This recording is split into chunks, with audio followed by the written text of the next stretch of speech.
Semua kebudayaan mempunyai penjelasan tradisional mengenai bencana alam. Biasanya, penjelasan itu mengesampingkan fakta-fakta ilmiah.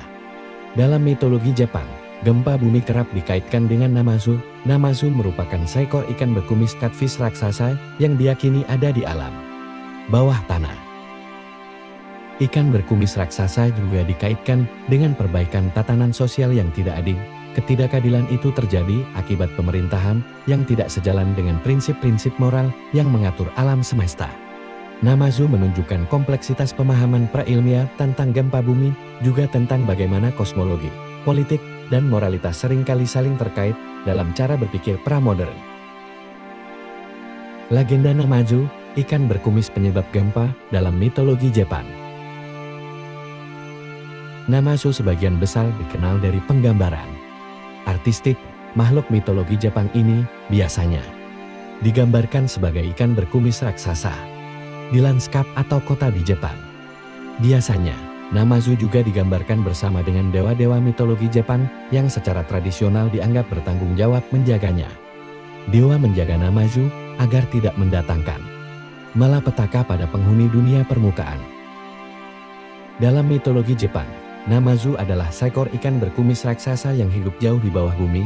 Dewa utama mitologi Jepang yang bertanggung jawab mengendalikan Namazu adalah Dewa Kashima yang akan menahan Namazu di tempatnya dengan batu raksasa.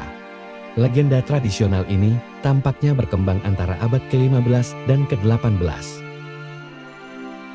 Hubungan antara Namazu dan gempa bumi. Ada kemungkinan legenda Namazu juga muncul dari klaim nelayan Jepang bahwa ikan berkumis mempunyai kemampuan memprediksi gempa bumi. Setelah gempa Ansei Edo tahun 1855, nelayan Jepang mengaku telah memperhatikan ikan berkumis berperilaku aneh sebelum gempa terjadi.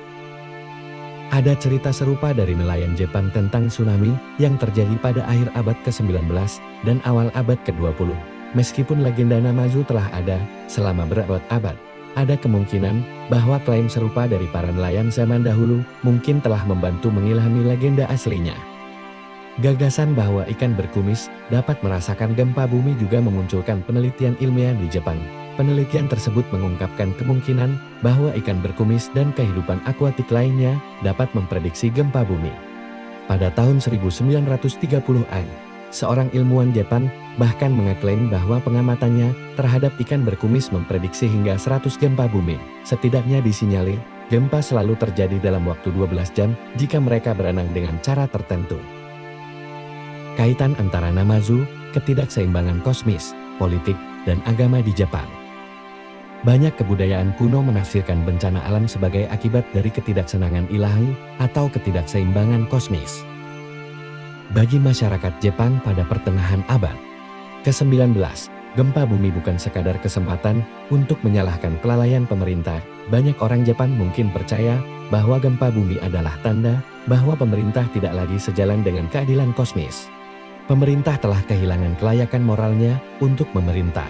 Karena itu, alam semesta berupaya menghilangkannya demi memulihkan tatanan moral. Menariknya, ketika Commodore Matthew Perry tiba dari Amerika Serikat untuk membuat perjanjian dagang dengan Jepang, Namazu juga muncul dalam konteks politik.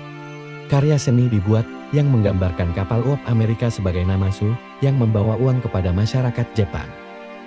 Seniman politik mungkin melihat kedatangan Amerika dan potensi perdagangan baru sebagai sesuatu yang akan mengganggu pemerintahan Jepang. Ketidakseimbangan itu berpotensi menyebabkan gempa metaforis. Tampaknya dia benar. Pengenalan perdagangan dengan Amerika Serikat dan negara-negara barat lainnya turut menyebabkan jatuhnya Keshogunan Tokugawa. Pada saat yang sama, tatanan politik baru yang tersentralisasi pun bangkit. Kaisar kembali menjadi pemimpin di Kekaisaran Jepang. Ada kemungkinan bahwa banyak orang Jepang menghubungkan gempa bumi ini dengan perubahan politik ini. Bencana alam mungkin dipandang sebagai pertanda bahwa tatanan politik tidak memberikan manfaat yang baik bagi rakyat Jepang. Karena itu, bencana muncul untuk menyingkirkannya. Gempa bumi Ansei Edo adalah tanda bahwa ada sesuatu yang tidak seimbang secara kosmis dengan pemerintahan Jepang dan kedatangan kapal-kapal Amerika adalah tanda bagaimana keseimbangan ini akan dipulihkan. Saat ini, agama, kosmologi, dan politik dianggap sebagai hal yang terpisah. Namun di dunia kuno, semuanya saling terkait gangguan kosmis penuh dengan implikasi politik, serta tanda-tanda ketidaksenangan atau takdir ilahi. Dengan cara inilah Namazu, mitos ikan berkumis raksasa yang hidup di kedalaman bawah tanah, menjadi simbol politik. Ia muncul untuk memperbaiki ketidakadilan ekonomi dan sosial di Jepang pada abad ke-19. Namazu, mitos ikan berkumis raksasa merupakan contoh menarik tentang hubungan antara kosmologi, agama, dan politik. Namazu adalah penjelasan rakyat untuk gempa bumi. Orang Jepang yang berorientasi akademis cenderung menjelaskan gempa bumi dalam kaitannya dengan pemulihan keseimbangan antara yin dan yang.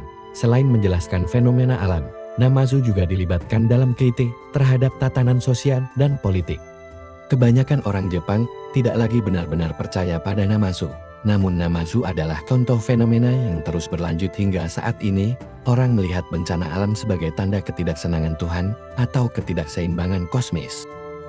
Bahkan pada abad yang lalu, beberapa wabah penyakit dikaitkan dengan hukuman Tuhan, termasuk epidemi AIDS. Sebagian orang melihat pandemi COVID-19 sebagai upaya biosfer bumi melawan eksploitasi berlebihan yang dilakukan manusia terhadap alam. Dalam hal ini, bumi tidak dipandang sebagai dewa secara harfiah, namun prinsipnya sama. Manusia telah mengganggu tatanan alam dan akibatnya tatanan alam merespons untuk memperbaiki masalah tersebut.